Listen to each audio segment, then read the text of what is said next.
Hello and welcome! Silrace here with Build Showcase. Build on your screen right there. Pause the video if you wish to copy the exact build. The main components of the build are also listed in the description below. This is Enforcer 5D variant.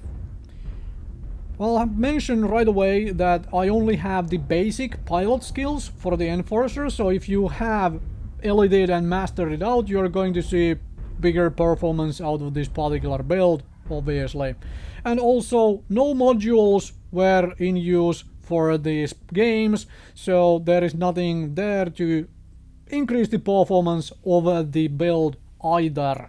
If you have the bells and whistles, the modules to put in, of course you're going to get performance increase.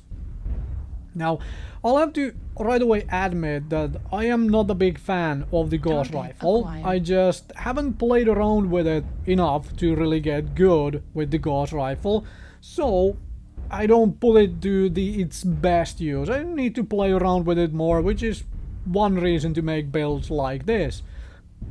Gauss Rifle combined with a couple medium lasers. Call it a day. So, there is that. Now, having a Gauss Rifle on a 50-ton medium mech can be a little bit of a... well, it takes a lot of space out of a 50-ton mech, obviously. So, yeah. Something to note, you don't carry too many other guns with it, too many big guns at least with it, so I have those medium lasers to go with it. Also, a couple jump jets to help traverse the terrain better.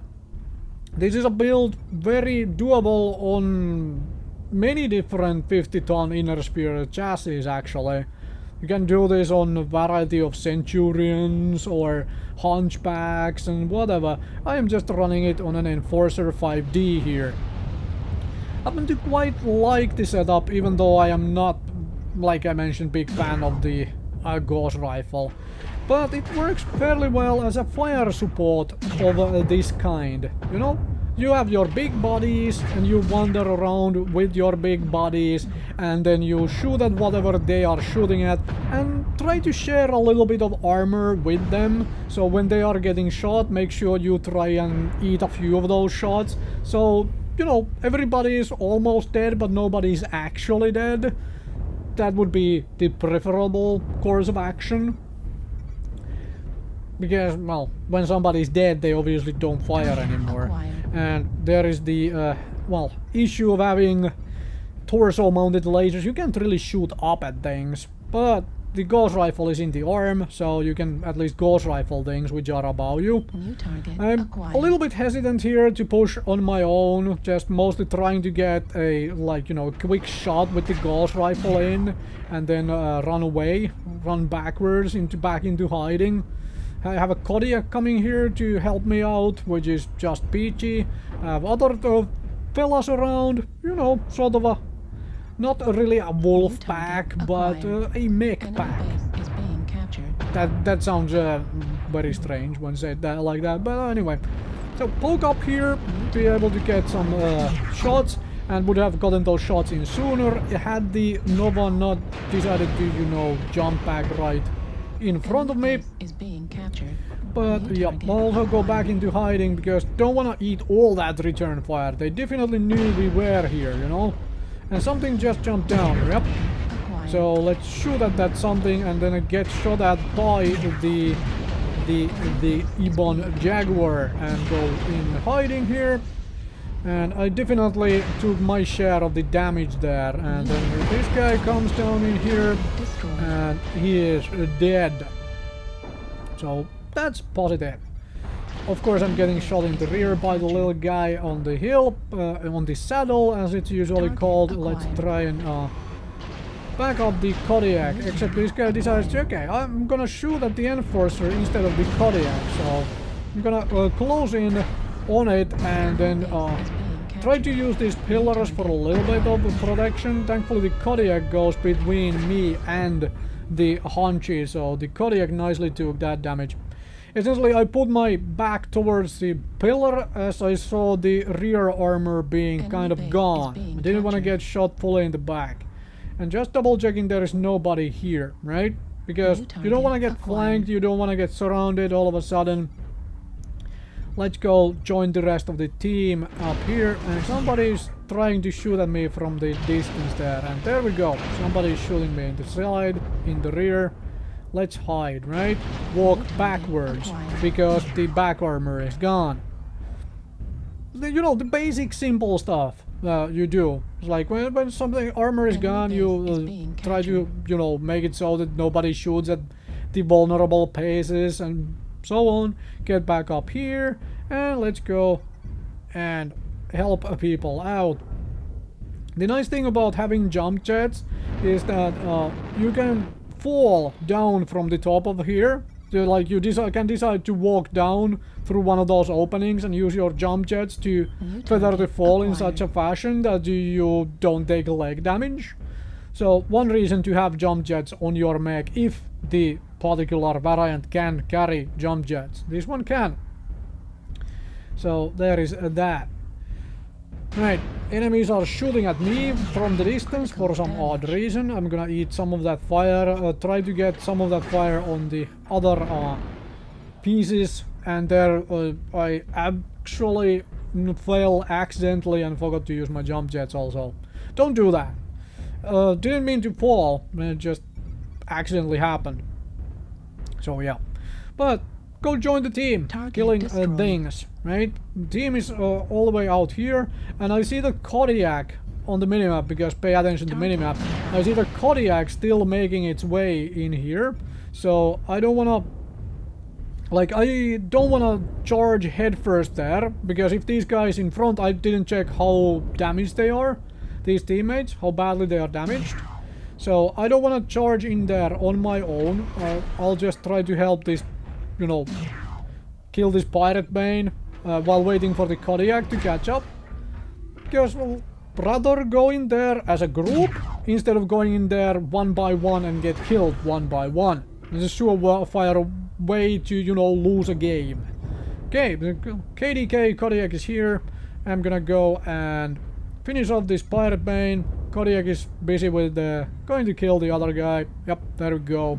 Let's move on to the next game.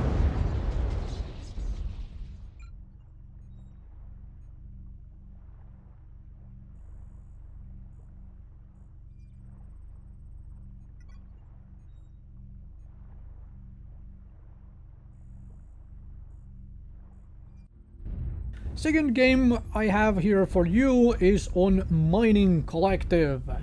I'm just running there to, well, meet up with them, group up with the rest of them, to try and work the magic of being a sort of a fire support mech.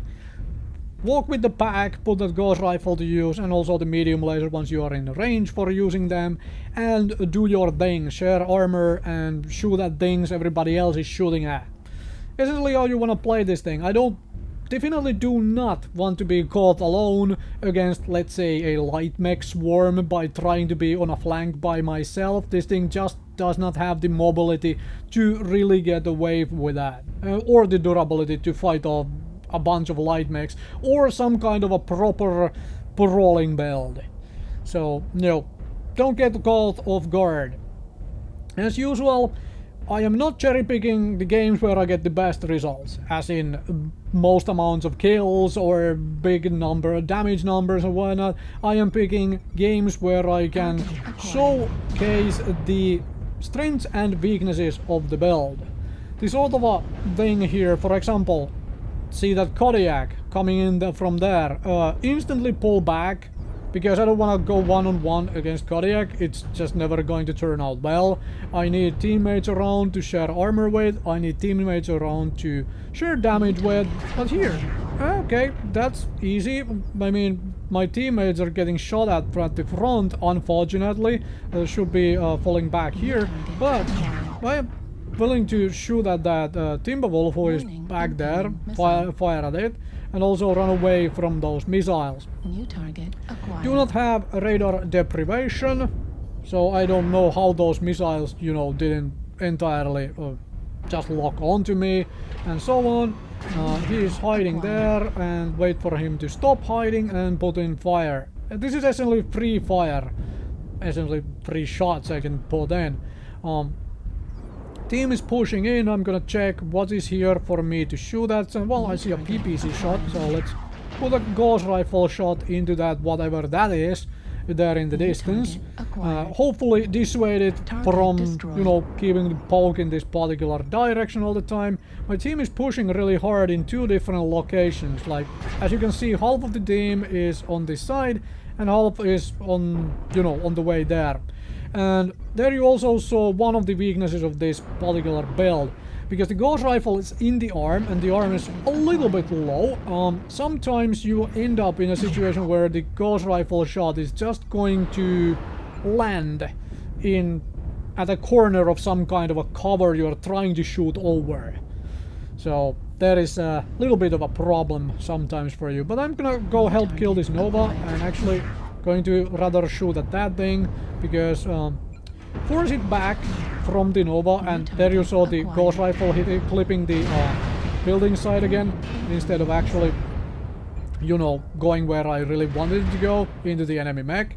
Hide from those LRMs and stuff, and managed to get a kill there on somebody who's like poking back. And this is where jump jets also get useful, because, well, can traverse terrain and walk backwards, even though my front armor has taken most of the damage and my Gauss Rifle arm is nearly gone. But I'm gonna walk backwards. I'm going to try to protect the Gauss Rifle arm a little bit.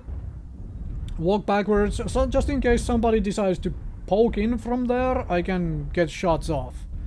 And I am safely away. Managed to get a kill, helping out teammates, but, well, you know, managed to get a kill. Let's just say it like that. Too many things up there. I don't wanna really, like, there is that sniper still at the very top with its PPCs. That's fine, that's fine. Go help out the team, because team has been pushing around like crazy all over the place, and I haven't really helped them overly crazy much. And jump jets into use once again to get on top. You know, traverse terrain, that's what jump jets are for. And if you are carrying around jump jets, then put them to use, right? Otherwise they are meaningless. You can just as well take them off. Hello, up there. Hide a little bit, because I don't want to get caught by myself. As you can see, my team is a little bit split here, and I'm trying to gauge where all the enemies are, because I'm not seeing anybody on the minimap. Now, okay, there we go. There is the sniper, huh? There is the sniper, and there goes my Gauss Rifle arm. Unfortunately, there went my Gauss Rifle arm, but this mech is not useless without the Gauss Rifle. That's what the medium lasers are for, and that's what you need to get used to, because those medium lasers still give you kind of a bit of firepower even after the Gauss Rifle is gone. So don't forget them. Don't just throw in the towel as soon as your Gauss Rifle is gone. You go in there, then you have to get closer to enemies, obviously, because you have, you know, medium lasers and not the Gauss Rifle. That one well, sniper is still there, and I'm unfortunately blocking the movement of this cataphract. My bad. And I lose the side torso. Here, if I was running an XL engine, I would have died right there, right? I would simply have died, because I lost the side torso. But I don't use an XL engine for this particular reason. I like to end my games, if at all possible, having lost both arms and both side torsos, because that's fun, right? And that also means that you really split the damage well. Now, I know where that sniper is, and I have jump jets. I have no idea if the rest of my team has jump jets, and that Nova is nearly dead, so I can just ignore that. Let's go find that particular sniper, because something with couple PPCs should not be able to win a fight with somebody with just 4 triple medium lasers. See, I am up here. Hello, you decided to shut down. I am just gonna put some fire into your rear. See what you do.